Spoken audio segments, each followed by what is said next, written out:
Okay, hey everyone, this is 90 Day Fiance, before the 90 days. Season. Truth lies in pictures of people. Bad romance. And we're at a new location, just briefly, because we have a visitor just off stage. Let's see if he can come on stage. You want to come say hi? Maybe later.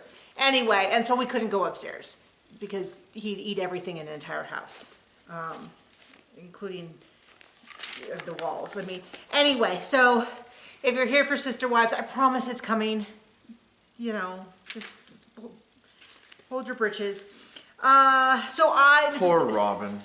Anyway, this is gonna be an unpopular recap. That's fine. You are welcome in the comments to disagree with me and to be wrong. But yeah. Anyway, so we only see a couple people. Should we just start with Ben and Mahogany? I'm sorry, Ben and no one. His imaginary friend. So anyway, so what we have is very hard up for. Well, I said first of all, first comment is what's with these guys and like finding ways to be shirtless? They're shirtless all the time, which is what we see in a little bit with Caleb as well. Oh, do we get him on camera? There's our visitor. His name's Duke. Barely. Anyway, and then he reads this long poem about a train wreck, which was so symbolic. How could he not see that that it was a poem that he wrote or that he found? I don't know. I have not watched an episode of The Office or Seinfeld or that Larry David show on HBO that was nearly as cringy as him reading aloud that poem that he sent to Mahogany. Everything else he does is about on par. He has no contact. She has not texted him about not showing up at the airport. I'm like, this is what they want. She wants to, as soon as he leaves Peru, she'll be like, oh no, I was in the hospital. My dad was holding me hostage, because they're trying to keep the scam going for as long as possible. And good on them, because they're apparently doing pretty well with this fool. So anyway, so he's like, yeah, I've been catfished before, and in that case, I was able to figure it out because they wouldn't talk on video. And I'm like, isn't that exactly, like, you haven't video chatted with her either? She sent one video, which was like 3 seconds long, which you could easily on like TikTok use a crazy filter and it could be anyone. They could have just paid someone on like Fiverr. Just use this filter. We just need someone who's Asian to use this filter, or Hispanic. I thought she looked Asian, but no one's mentioned that. I thought she looked Asian in the picture. Pretty sure the dude's not real.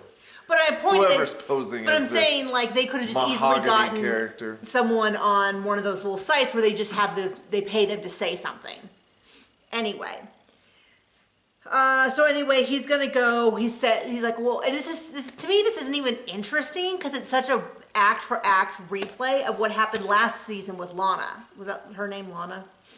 Then it's not even interesting. It's like, oh, let me guess. He's gonna go to the supposed address, and then it's not going to be there. Like, it's just not even interesting to me, because it's like, it's kind of like that episode Catfish, but where they never got the reveal. You just watch the first half of the episode, which I have not really watched, but I know enough about it to know. But it's like, there's no, anyway.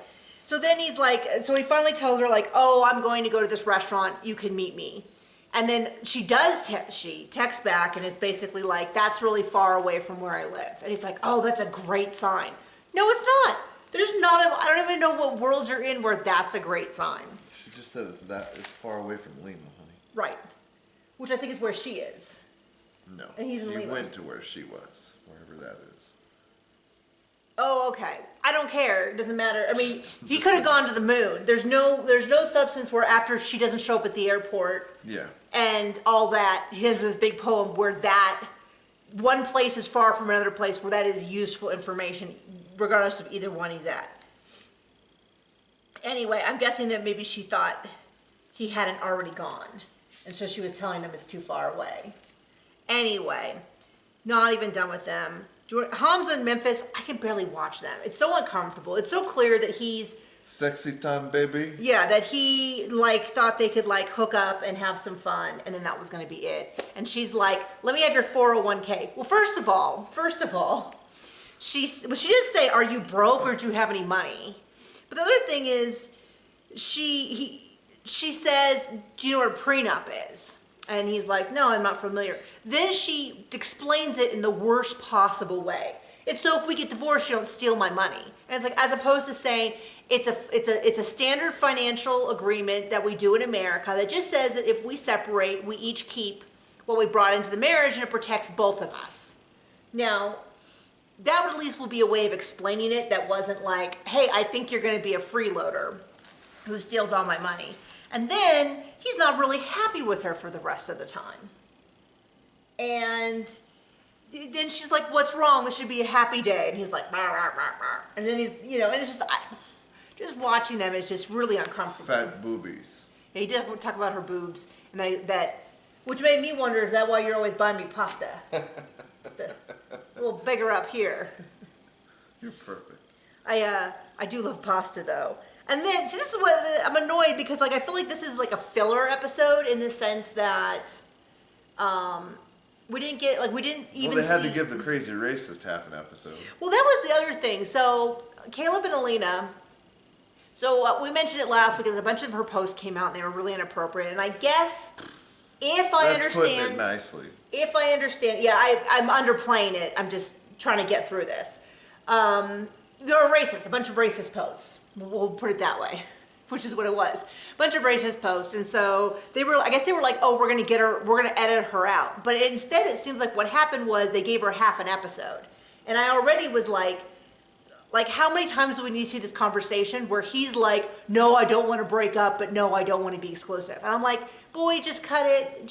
You don't want to be with her, don't be with her. That's fine. You don't even need to justify it. You can just say I really enjoyed my time here. I'm not interested in being exclusive. You can just say that. But instead they just keep having this thing where he's like, well, come cuddle with me, but I don't want you. But I don't want to be exclusive. Well, you're just pushing too fast. And it's like, I'm not saying he has to like her by any means. And of course, now that we know what happened, it seems like maybe he's better without. Did manage to find a way to be shirtless in one of the things. But they just keep... Still not interesting. They just... Oh, I put all this stuff in the wrong spot. But and John had the nerve to say, oh, it's kind of like you when we were dating. I did have to give you a hard time about that. And just to be clear, that I was the Caleb in this analogy. And I was like, yeah, the difference was Well, you should be more topless more often. Jeez. But, no, me too. But the difference was, I gotta defend myself here, is that after our second date, we saw each other every day. Pretty much. Till now. I mean, pretty much the only time we've been apart is when John worked someplace that I didn't live. Like when you went to Pennsylvania and he went to India for a trip, and then for about 3 or 4 months we lived in separate states before we moved to Colorado. But other than that, we've been together virtually every day, other than sometimes I'll go to a women's retreat or something. But so we were dating, I was dating no one else, wasn't banging 100 other people, Caleb, so, made sure to get in there. You think a guy slipped in there? Could have. How could you possibly know? That's an Office Creed reference. Anyway, but I lost my train of thought after that joke. Anyway, he doesn't want to be with her. He doesn't have to be with her. He doesn't have to be with her. But this weaseling, this whole... Yeah, I mean, and to be fair, as far as we know, Caleb's not a raging racist. As far as we know. But it was weird to me because it was like, oh, we'll edit her out. I guess the idea is they're going to end her. This is the last of them. We won't see them the rest of the season, which doesn't seem to be too many more weeks anyway. But then we saw a lot of them, and I kind of felt like they had the conversation where he was like, you're pushing me really hard, I'm not interested. But then they had another conversation, then another conversation, then another one in the car. And none of them on a made boat. Caleb look better. It just gave him more words and put stuff differently, and none of it was better. Can you hear the dog snoring? Oh, I can definitely hear the dog snoring. Can they? Maybe. Anyway, so that's them. So, I mean, this is what I'm saying. Like, this episode just keeps going and going and going and going. Linda, are you going to make an appearance in our video? What? We're filming, so. Sorry, I'm teasing my mother-in-law as she tries to make a meal while we film in the middle of the living room. Okay, so that leaves us with 2 couples. Do you want to do Mike first? Mike and Jimena, this is... Yes. Where is this? So this confused a lot of people because I guess he said he's been single for 34 years. Cambodia? No, I always get it wrong. Panama or Colombia? Colombia. They're in Colombia. He's 10 years older than her. He does takes the whole family out to eat. John kept going, she's not going to take the ring. She's not going to take the ring. This is going to be really awkward. She's not going to take the ring. You were really convinced. I mean, the way they edited it. Yeah, which is fine. So he has his big speech in front of the family. He proposes at dinner. Goes on and on and on and on. Really looks like she's going to say no. She says yes. She tells him she loves him. They have this big airport scene where I love you, I want to stay. And then, of course, we see the preview for next week. Asking for new biddies. Yeah, new boobs. She's not talking on the phone, all that. And I guess he goes back, so at least that. And we still haven't seen the scene from the preview where he runs through the night. So I'm thinking he comes back and she's with someone. Do you want to come up here, baby? Okay, we got another dog. She wants to be in the show. So eventually, I don't know how I left with them. When we got to the part about the airport, I was like, oh, this actually might work. You know, maybe they'll come, you know, all that. But then the preview, like, they do not let you get even hopeful for a second. They want you to know that bad things are coming. I am a little bit like, if your father's living in your apartment and all this stuff, like, is now the best time to get breasts? Even if there was no other questions? If you can't afford them and you want somebody else to pay for them, maybe there's your sign. Yeah. And then the last group here, which this is the part that I think is going to be really unpopular. So let's just say right off. Which who? Gino and Jasmine. Oh, the crazy people. Right off the bat, he admits that he shared a topless picture of her. There's no excuse for that.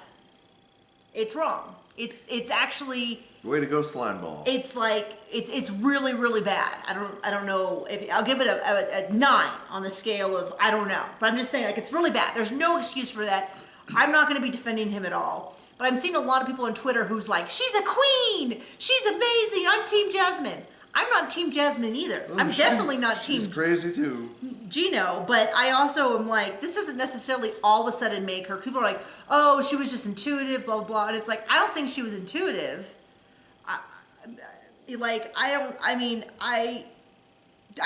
Like her friends, every single one of her friends who are on the show were like, she's crazy. Her hairdresser was like, yeah, she attacked my stylist for making a mistake. Her friends were like, yeah, you're a lot, blah, blah, blah, blah, blah. I don't think this all of a sudden would be like, oh no, she's actually really sane. No, she's still crazy.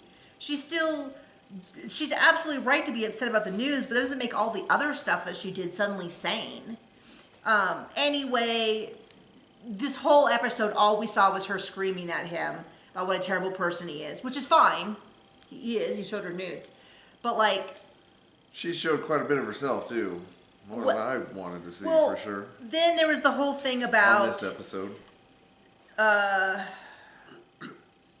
Anyways, he was still talking to his ex. I mean, like, you're not saying if you're courting somebody and he's coming to a different country to see you and you go get a stripper. I mean, that's just... Yeah, well, that was my thing. Is she's like, how dare you pay these girls to have a meal? And I was like, you just had a guy come strip and rub up all on you. You know, and you're with him, and this was before you met him. So I'm a little bit like, I don't really see where the sugar babies, like, It's bad enough what he did. Like, just stick to that. Just stick to that. Just stick to that, because, like, that's the whole thing. Like, I wouldn't pay for a stripper to come rub up on me, and I wouldn't pay someone to go have dinner with me, but I don't necessarily look at those two and be like, oh, if anything, having a stripper when you're in a relationship, when you're one floor away from your new partner, seems worse than the sugar babies. But to be clear, the nudes still trump everything. So it's like, if you want to be better at the nudes, and just be like, you did lie about talking to your ex. That is correct. Like, not just that. It's like he still cares what his exes think, clearly. Well, that was his whole big thing, is he was like, well, let me explain why I shared your nudes. You might feel different after you hear this. I did it to get back at my ex because I wanted to make her feel bad. It's like, no, that actually doesn't make you... That's not better. That's actually really... That's just making your hole a little deeper. If you... Well, like... But, like, I was like... like the fact that he talks to his ex, because I say that it's like I talk to some of my exes because I was in an industry and I dated some people and I still see them casually, but I don't talk like that. Like I don't talk about like, oh, here's my hot new girlfriend. Look at the size of his penis. Like I don't do that kind of stuff. I do have conversations with people that I had previously dated, but it's more of things like, hey, how are you doing? I'm sorry to hear, like in some, like one of them works for a company. And I believe the last time I talked to him was like, hey, what would you recommend for my archery equipment? Would you recommend a 34 or 30, 28-inch stabilizer? Things like that. Like we talk business. Like, so like the fact that he's talking to his ex, and yeah, I do agree when she said, you were calling me names and stuff. I don't necessarily think the names were wrong. That she was kind of, hysterical and screaming and stuff, because we all saw the way she talked to the waitress and in front of the waitress and to him about the waitress. And then we saw her lie at the store to the lady about like, oh, we forgot his wallet. We're going to leave. And the way that she, anyway, the point being, he shared her nude. That's really all she had. She should kind of stick to that. It looks like we get more of this screaming at her. I don't know why. I mean, it seems like a lot of people are really delighted by this content. I guess it's for me is that like she's been terrible this whole season, and now she gets to be terrible more. I'd like to watch politics or paint dry or stare at the sun. But you don't like more entertaining. You don't like anything though. I mean, you don't like the show. I like things. No, I hate the show. Okay, so I don't know that you get a vote on that. Well, no, but my point is that it's just like vote. When people. So I understand a lot of people really enjoy it. You might really enjoy it. You might love seeing her scream at him, and that's totally fine. I just kind of feel like what it would have been satisfying for me was if she had just said, "That's a violation of trust," and packed up her things and left. And that's the end of it. Like, you need to get me a separate room because I'm not staying here with you. And left. Like, I would have found that super crazy satisfying.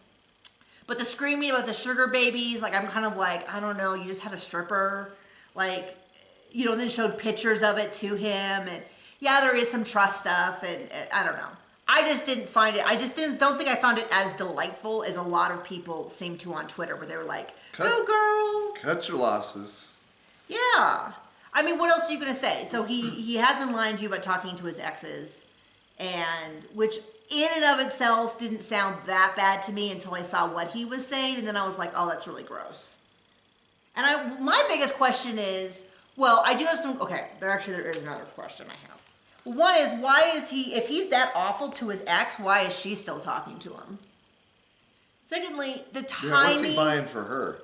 Well, just the whole, like, if that's how he talks to her, because even she said, so you're making fun of her or something like that. Like, why is she still talking to him? Because it sounds like he's just terrible to her. And apparently they've been talking for years. Maybe he's trying to get her back. But the other thing is, all the timing on this seems suspicious to me.